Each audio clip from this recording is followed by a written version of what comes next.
Numbers chapter 9.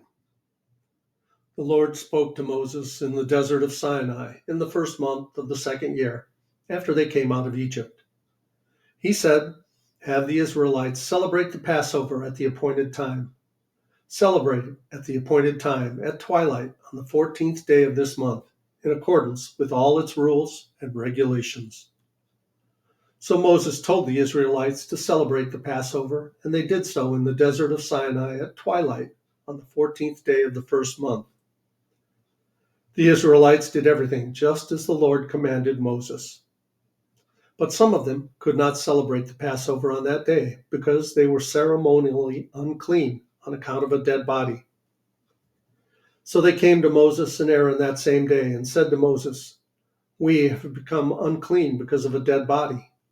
But why should we be kept from presenting the Lord's offering with the other Israelites at the appointed time?" Moses answered them, "Wait until I find out what the Lord commands concerning you." Then the Lord said to Moses, "Tell the Israelites, when any of you or your descendants are unclean because of a dead body or are away on a journey, they are still to celebrate the Lord's Passover. But they are to do it on the 14th day of the second month at twilight. They are to eat the lamb together with the unleavened bread and bitter herbs.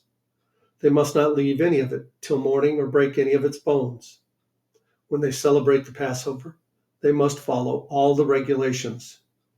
But if anyone who is ceremonially clean and not on a journey fails to celebrate the Passover, they must be cut off from their people for not presenting the Lord's offering at the appointed time.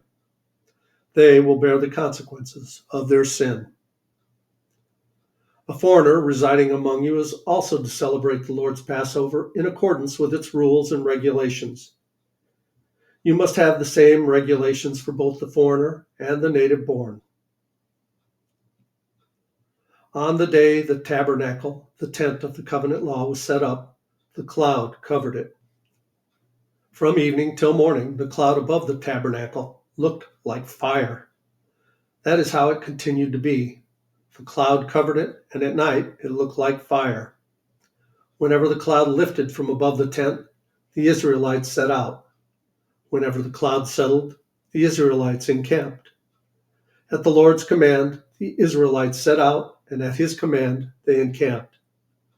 As long as the cloud stayed over the tabernacle, they remained in camp. When the cloud remained over the tabernacle a long time, the Israelites obeyed the Lord's order and did not set out. Sometimes the cloud was over the tabernacle only a few days.